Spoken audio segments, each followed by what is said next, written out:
Welcome guys, आपका फिर से एक बार हमारे YouTube चैनल पर स्वागत है। बच्चों, आपने मोटर के बारे में देखा होगा। मोटर क्या चीज़ होती हैं, कैसे काम करती हैं। बहुत प्रकार की मोटरें होती हैं। कुछ के बारे में आपको पता होता है, कुछ के बारे में आपको पता नहीं होता है। फिर भी मैं अपनी तरफ से पूरी कोशिश करूँगा कि जो भी मोटर होती है उसके बारे में आपको थोड़ा बताऊँ। इसमें से एक विशेष प्रकार की मोटर के बारे में आज हम लोग चर्चा भी करेंगे। तो सबसे पहली बात कि जो मोटर होती है वह एक प्रकार की मशीन है, रोटेटिंग मशीन है। इसका जो एक पार्ट्स होता है घूमने वाला, जिसको रोटर या आर्मेचर कहते हैं, उसमें यह घूमता है। तो कोई भी मोटर है तो अगर उसमें कोई घूमने वाला भाग है तो उसको रोटर कहते हैं, और जो उसका स्थिर भाग होता है उसको हम लोग स्टेटर कहते हैं।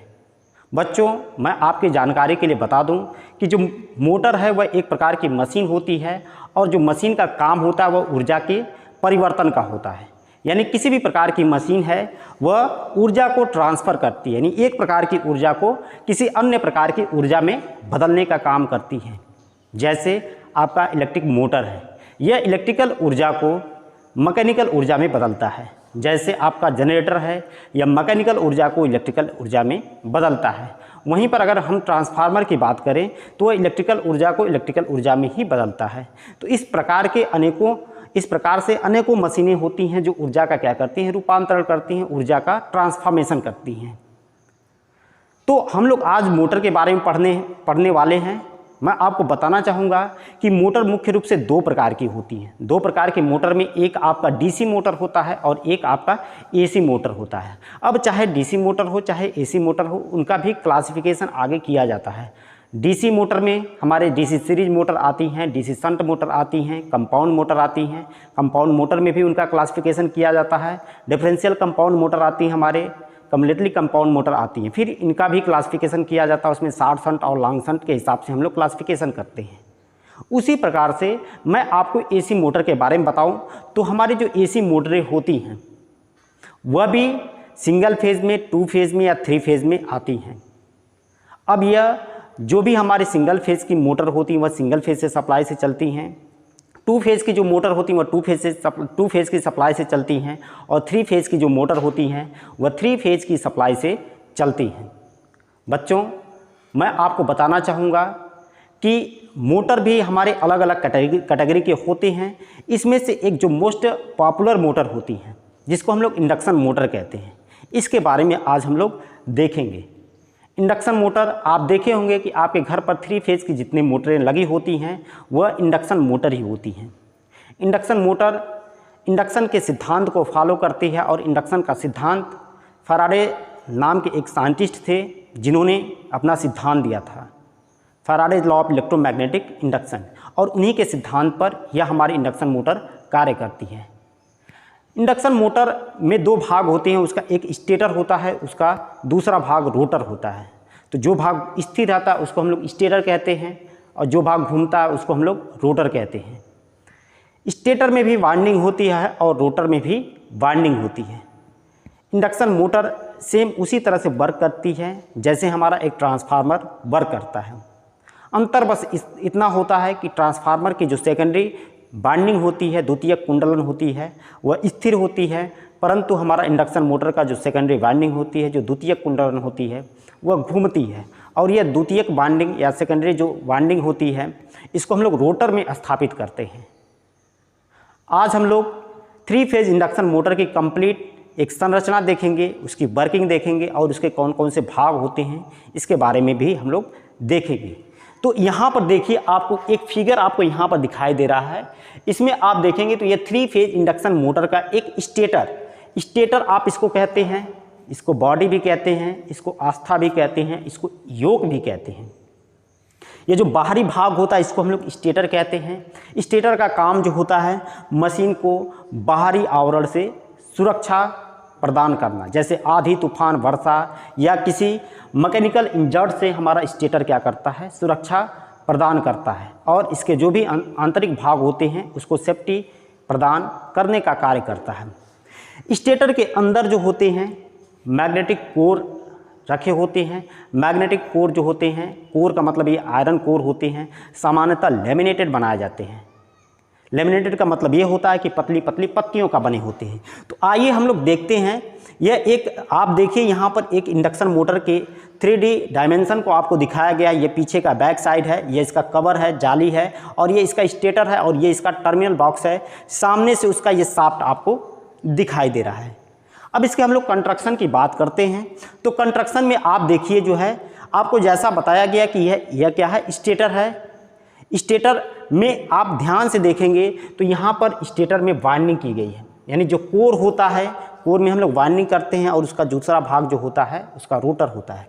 तो यहाँ पर देखिए कोर आपको दिखाई दे रहे हैं, इसमें स्लॉट्स कटे होते हैं। इसके आंतरिक परिधि पर क्या होते हैं, स्लॉट्स कटे होते हैं, और इन्हीं स्लॉट्स में हम लोग क्या करते हैं, वाइंडिंग करते हैं। अब इस कोर की बात करेंगे तो कोर जो होता है वह पतली पतली पत्तियों का बना होता है। कोर जो होता है जैसा कि आप इसमें देख पा रहे हैं, पतली पतली पत्तियों का बना होता है, जिसको हम लोग स्टैंपिंग या लैमिनेटेड कोर कहते हैं।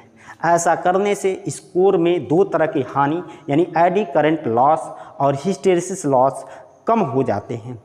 तो ये कोर आपका होता है, इसमें स्लॉट्स कटे होते हैं, और इन्हीं स्लॉट्स में हम लोग क्या करते हैं, वाइंडिंग करते हैं। अब वाइंडिंग आपका अगर 3 फेज़ का मोटर है तो 3 फेज़ की वाइंडिंग करते हैं, और तीनों वाइंडिंग एक दूसरे से 120 डिग्री पर क्या होती हैं, विस्थापित होती हैं। ऐसा करने से इस वाइंडिंग में जब करंट बहती है तो घूमने वाला यानी रोटेटिंग मैग्नेटिक फील्ड पैदा होता है, जो इस वाइंडिंग के द्वारा पैदा होता है। तो ये रोटेटिंग मैग्नेटिक फील्ड आप यहाँ पर देखिए, ये जो रोटेटिंग मैग्नेटिक फील्ड पैदा होता है, इस वाइंडिंग को जब 3 फेज एसी सप्लाई से लगाते हैं तो घूमने वाला क्या होता है, यह फ्लक्स पैदा होता है, जिसको हम लोग क्या कहते हैं, घूर्णी चुंबकीय क्षेत्र कहते हैं। समांतर यह जो वाइंडिंग के द्वारा घूर्णी चुंबकीय क्षेत्र या रोटेटिंग मैग्नेटिक फील्ड पैदा होता है, इसकी जो स्पीड होती है उसको NS से हम लोग क्या करते हैं, प्रदर्शित करते हैं। इसकी गति को हम लोग किससे प्रदर्शित करते हैं, NS से, और NS बराबर होता है 120 F/P। NS है क्या, NS को हम लोग सिंक्रोनस स्पीड कहते हैं। NS को हम लोग क्या कहते हैं, सिंक्रोनस स्पीड, या हिंदी में तुल्यकाली गति कहते हैं। यह आपका F जो होता है फ्रीक्वेंसी ऑफ अप्लाइड वोल्टेज, जो आपकी अप्लाई वोल्टेज है उसकी फ्रीक्वेंसी है, और P जो होता है नंबर्स ऑफ पोल है, यानी जो हमारे सिंक्रोनस स्पीड होती है वह फ्रीक्वेंसी और नंबर्स ऑफ पोल पर क्या करती है, निर्भर करती है। ये इसका रोटर है, जो भाग घूमता है उसको हम लोग रोटर कहते हैं। रोटर मुख्य रूप से 2 तरीके के हम लोग प्रयोग में लाते हैं। ये एक प्रकार का रोटर है जैसा कि आपको दिखाई दे रहा है, इसमें क्या होते हैं, खांचे कटे होते हैं, और ये भी लेमिनेटेड कोर से बना होता है। रोटर भी हमारा कैसे बना होता है, लेमिनेटेड कोर, और इसमें कॉपर या एल्युमिनियम के बार डाल देते हैं, जिसको हम लोग, ये देखिए आपको बार यहाँ पर पड़ा हुआ दिख रहा है, ये कॉपर या एल्युमिनियम के हो सकते हैं। इस और एंड रिंग के द्वारा ये क्या होते हैं, दोनों तरह से शॉर्ट सर्किटेड होते हैं। तो देखिए ये एंड रिंग के द्वारा ये हमारे जो बार हैं ये क्या हो गए हैं, शॉर्ट सर्किट हो गए हैं। अब ये क्लोज कंडक्टर की तरह कार्य करते हैं, और इसमें करंट भी पैदा होती है।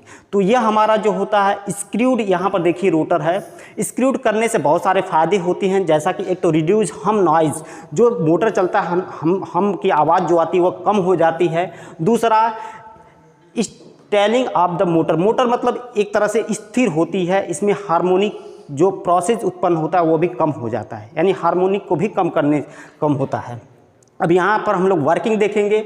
वर्किंग में आप जानते हैं कि ये 3 फेज़ का मोटर का स्टेटर है, और इसमें यह वाइंडिंग आपको दिखाई दे रही है, जिसको 3 फेज़ वाइंडिंग कहते हैं। और जब इस वाइंडिंग को हम लोग सप्लाई से लगाते हैं तो इसमें क्या होती है, करंट बहती है, और करंट बहने से इसका क्या होता है, फ्लक्स पैदा होता है।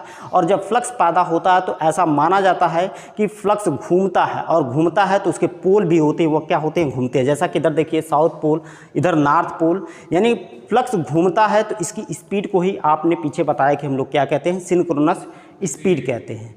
तो ये घूमने वाला फ्लक्स जो होता है रोटर तथा स्टेटर के बीच में जो एयर गैप होता है, उस एयर गैप में क्या होता है, घूमता है। और जब घूमने वाला फ्लक्स रोटर कंडक्टर से लिंक करता है तो उसमें क्या होते हैं, ईएमएफ पैदा होता है। रोटर कंडक्टर में क्या होता है, ईएमएफ पैदा होता है। और जब रोटर कंडक्टर में ईएमएफ पैदा होता है तो उसका भी फ्लक्स क्या होता है, पैदा होता है। चूँकि रोटर कंडक्टर में करंट पैदा हो जाती है, क्योंकि रोटर कंडक्टर जो होते हैं एंड रिंग के द्वारा क्या होते हैं, शॉर्ट सर्किट होते हैं। तो यहाँ पर 2 तरह के हमारे फ्लक्स होते हैं, और दोनों फ्लक्स की आंतरिक प्रतिक्रिया के फलस्वरूप हमारे रोटर पर फोर्स लगता है, बल लगता है, और रोटर हमारा क्या होता है, घूमने लगता है, घूमने की कोशिश करता है। यहाँ पर देखिए आपको जो है ये आपका मोटर का ये आपका सर्कुलेशन जो भाग दिखाई दे रहा है, ये इसका क्या है, रोटर है। ये क्या है, देखिए ये एंड रिंग है। जैसा कि आपने बताया, इसमें करंट बहने से इसमें क्या पैदा हो जाते हैं, पोल पैदा हो जाते हैं। क्या पैदा हो जाता है, मैग्नेटिक पोल पैदा हो जाते हैं। ये अल्टरनेट होते हैं। अल्टरनेट का मतलब एक नॉर्थ होगा तो दूसरा क्या होता है, साउथ होगा। एक नॉर्थ होगा तो साउथ होगा। इसकी पोलरिटी भी हर समय क्या होती है, चेंज होती रहती है। जैसा कि आप देख रहे हैं कि नॉर्थ की जगह साउथ, साउथ की जगह नॉर्थ हो जा रहा है। समझ रहे हैं क्यों ऐसा होता है, क्योंकि फ्लक्स चेंज हो रहा है तो इसमें जो करंट बहती है वो भी चेंज होती है। इसके द्वारा पोलरिटी भी क्या होती है, हमारी चेंज होती है। तो यहाँ पर देखिए स्टेटर फ्लक्स है और रोटर बीच में घूम रहा है, यानी रोटर का यहाँ पर जो है पोल को आपको दिखाई दे रहा है। तो इस तरह से यहाँ पर दो हमारे मैग्नेटिक पोल बनते हैं, मैग्नेटिक फील्ड बनती है, एक स्टेटर का और दूसरा रोटर का। और दोनों मैग्नेटिक फील्ड की आपसी प्रतिक्रिया के फलस्वरूप इस रोटर पर आपका बल लगता है और रोटर हमारा क्या होता है, घूमता है। रोटर हमारा क्या होता है, घूमता है। यहाँ पर देखिए रोटर घूम रहा है और ये शाफ्ट घूम रहा है। शाफ्ट पर हम लोग बाहर से पुल्ली लगाकर इस पर मैकेनिकल लोड ले सकते हैं। ये इस तरह से हमारा एक इंडक्शन मोटर कार्य करती है। वर्किंग बिल्कुल आसान होती है। आपको समझ में आना चाहिए कि स्टेटर को जब हम 3 फेज सप्लाई से लगाते हैं तो इसमें घूमने वाला क्या होता है, फ्लक्स पैदा होता है। और ये घूमने वाले फ्लक्स को हम लोग क्या कर देते हैं, फिर बाद में उसको रोटर कंडक्टर से लिंक करता है, उसका EMF पैदा होता है और उसमें करंट पैदा होती है, जिसकी वजह से उसका फ्लक्स पैदा होता है। और दोनों फ्लक्स की आंतरिक प्रतिक्रिया के फलस्वरूप रोटर पर एक बल कार्य करता है, एक टार्क लगता है और रोटर हमारा क्या होता है, घूमने लगता है। तो यह हमारे 3 फेज इंडक्शन मोटर के एक थोड़ा सा इंट्रोडक्शन आपके लिए था। और मैं बता दूं आपको कि जो हमारे पास 3 फेज इंडक्शन मोटर होती हैं यह अन्य मोटरों की तुलना में बहुत अच्छी मानी जाती हैं। यानी इंडस्ट्रीज़ में सबसे ज़्यादा प्रेफर की जाने वाली मोटर जो होती हैं वह 3 फेज इंडक्शन मोटर होती हैं। इनका साइज़ बहुत छोटे साइज़ से बहुत अधिक साइज़ के इनको बनाया जा सकता है। सामान्यतः आप देखे होंगे कि आपके घर पर 3 हार्स पावर, 5 हार्स पावर या उससे छोटे साइज़ में सिंगल फेज़ में हमारी इंडक्शन मोटरें आती हैं। या इसकी साइज़ को बढ़ाकर हम लोग 11 हार्स पावर या 11 किलो हार्स पावर की भी हम लोग इसको डिज़ाइन कर सकते हैं। उसके साथ साथ आप देखे होंगे कि आपके घर पर कोई मोटर लगी है तो सालों साल विदाउट मेंटेनेंस, विदाउट रिपेयरिंग के चलने वाली मोटर होती है। यानी इसके मेंटेनेंस और रिपेयरिंग कास्ट बहुत कम होती है। बिना देख रेख के मोटर सालों साल चलती हैं। आप थोड़ा सी देख रेख करें तो मोटर आपकी ख़राब नहीं होगी। और सबसे अच्छी बात कि इंडक्शन मोटर जो होती है एक कांस्टेंट स्पीड मोटर मानी जाती है। यानी लोड के बढ़ने के साथ साथ इसकी गति में वेरिएशन बहुत कम देखने को मिलता है। इसलिए कुछ विशेष गुणों के कारण जो है इंडक्शन मोटर अपने आप में एक प्रचलित मोटर है। और जितने भी कस्टमर होते हैं, या इंडस्ट्रियल हों, आपके डोमेस्टिक हों या कमर्शियल हों, सबके द्वारा पसंद की जाने वाली एक अच्छी मोटर होती है। तो ये मोटर के बारे में आपको छोटी सी जानकारी थी। वीडियो कैसी लगी कमेंट बॉक्स में अपना सुझाव ज़रूर दीजिएगा। अगर वीडियो अच्छे लगे तो चैनल को लाइक और सब्सक्राइब कर दीजिएगा, अपने दोस्तों में शेयर कर दीजिएगा। वीडियो देखने के लिए आपका बहुत बहुत धन्यवाद। Thank you.